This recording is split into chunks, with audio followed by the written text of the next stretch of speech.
This is David. David is my neighbor, and David is a cowboy. And while on recent rides through the pastures surrounding our village, where he and several others keep their livestock, he discovered several craters. The problem is, these craters were made by Hezbollah rockets. But David has a creative solution to this problem that we are calling Operation Ghostbusters.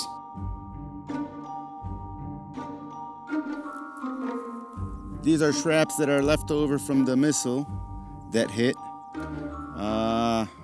I'd say there's probably around 20, 30 pounds of explosive in the missile like that. If you see how it popped out the rocks from the ground, let's put it like this: if it hits our house, it's, for someone who lives in a log cabin, it's bad news.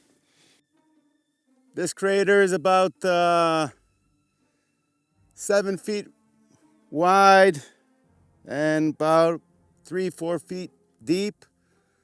It's created by a mortar that weighs probably between 20 and 30 pounds.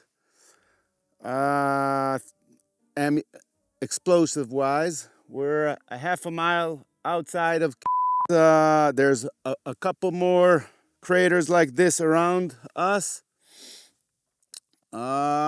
If this would have hit at the beginning of May, and it will probably happen, then we're all going to have a lot of grass fires. Except that it burns all the feed for our livestock, it also gets to the village and it can burn our houses. You know, when FAI started working in Israel in 2017, 2018, we were participating in the Israeli army, the IDF's Good Neighborhood Project in Syria, this incredible humanitarian project in southern Syria, which is about a direction. Is this right? Yeah. All this. And as the IDF was weighing up all the pros and cons of doing, implementing a new arm of their program that ran for several years before us, our participation in it meant that they were putting foreign nationals on the Syrian side of the border, and they bear responsibility for these doctors and nurses that we were mobilizing and putting in these villages. And so as they were weighing up all of the risks, including something like ISIS coming through the village and kidnapping one of our team members and doing what ISIS does to foreign nationals, that's one risk, right? And as they evaluated the whole thing, the top risk, and this surprised me, was that one of the Humvees would hit a boar here in the Golan Heights. And so now, as we're dealing with, these Iranian proxy militias over the Syrian border, over the Lebanese border, Hezbollah firing rockets, and, this is my kettlebell for the day, this kind of thing at the Golan Heights. As David and I have talked about, what does it look like to live in a village right over here? How do we prepare? What do we put in our safe room? What do we do? It surprised me, and you said that your number one concern was brush fire. Well, brush fires can burn our village, yes. So, yes. How do you prepare for something? I mean, it's a wildfire. Well, the dealing with fires, with grass fires, that is what we have in this region here. We use blowers, leaf blowers, but big and strong ones. Like industrial, they look like Ghostbuster packs, like leaf blowers. Exactly. Yeah. And you walk the line of the fire and you push the fire back, and then when the fire gets pushed back by the wind to where it was going, it basically doesn't have what to burn because it already burned it. Right. Now, so you're standing here with here's the fire coming in. It reaches this point. I could push it with it. I walked the line of the fire back. And I pushed the fire back probably about 10, 15, probably no more than 10, probably around 20 feet. I push it back, and then when I move on the line and the fire wants to progress again, it's already burnt. It can't cross the burn line. It doesn't have what to burn. Here, so the wind starts to push it. Yeah, but it's wind pushes it back where it already was. So there's nothing for it to burn. And you just walk the line till you can control it and pull it and put it out, the fire. Yeah. And that's the most efficient way of putting out fires, grass fires. Everywhere. We're gonna deal with it. 100% is gonna happen I would say from a month from now, beginning of May, we're going to have grass about so high. Cattle and the horses didn't graze it down yet. Right. And, you know, one missile attack from the Hezbollah that they shoot 20, 30, each one of them will acknowledge a fire. Yeah, I mean, even just in the few years that we've been living here in the Golan Heights, we've had wildfires along this ridge that have been terrifying. Yeah, and yeah. that's not in wartime. Yeah, that's not in wartime. So 100% in a month's time from now, I'll be running around with a big leaf blower on my back and trying to do what I can to put out a fire. The biggest issue is if you go out of your safe room or not. Right. I mean, to go out and putting out a fire and get hit by a missile, Right. not worth it. Right. So let's say best case scenario, we don't have wildfires, we don't have missiles hitting near the village, but as you can see, we've already had several fall close to where we live. And so when David brought this up and suggested this need, it's an easy need for us to be able to meet. And if we can prevent a fire from devouring the village and burning a house down, if we can prevent a fire from burning out what the livestock here feed on, and prevent the wildfire from killing the livestock, it's what we want to do in wartime is preserve life, do something that we can do to preserve life. So as like surprising and maybe a little bit goofy as it sounds, a very real need is these industrial leaf blower packs that we're going to pick up tomorrow. And so we want to thank you guys for giving to the Israel Fund. We're able to just meet some different needs. And I want to ask you, I know it's 6+ months in now, but don't forget, we're still at war. This is still happening. And in the north, it's beginning to escalate. If you saw the recent Moreno report with Marco Moreno, who was Lieutenant Colonel in the IDF, it's escalating in the north. And so we're preparing for that escalation and what that might mean for our neighbors like David and his family. This is the best season of the year for the livestock. The grass is high, winter's over, springtime's come.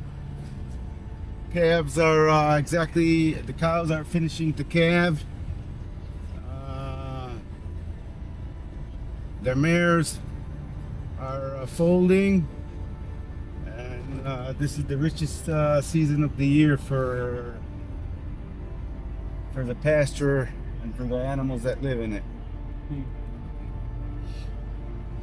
And they, like us, are gonna feel the price of the war. We learned already through history of our wars, there aren't any winners. It's more who lost more, that's about how you can sum it. But in the modern day, there is no such thing as winning a war. You can lose less.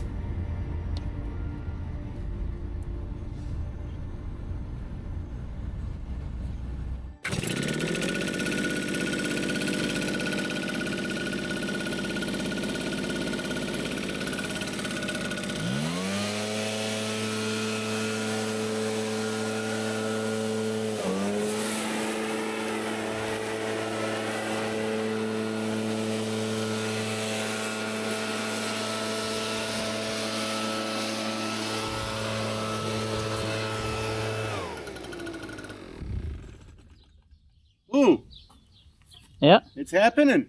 There's mushrooms over there. Look. That's not a cloud right there. See on above the tree there? Yeah. That's a mushroom. From a smoke mushroom. That's margaliot. They're bombarding margaliot. It's been a week or two since we were out in the pasture filming the craters, and a couple of things have happened since that day, since the little field trip. Today's Monday, so about 36 hours ago. We're all in bed, trying to sleep, and then Iran kicks off. Well, we weren't in bed. We had a notice at 9 o'clock in the evening. They told us in 6 hours the drones from and the missiles from Iran are going to reach Israel. So you have 6 hours to sit and think, okay, what are you going to do? It's 9 o'clock in the evening. I'm getting ready to bed. Right. I'll drink another coffee. I'll smoke another cigarette. Yeah. I'll go outside on the porch, come back in. Eventually, it's so tiring that you just go to sleep and say, okay, let's wait and see. Yeah. And then around midnight, 1 o'clock at night, the missiles start hitting.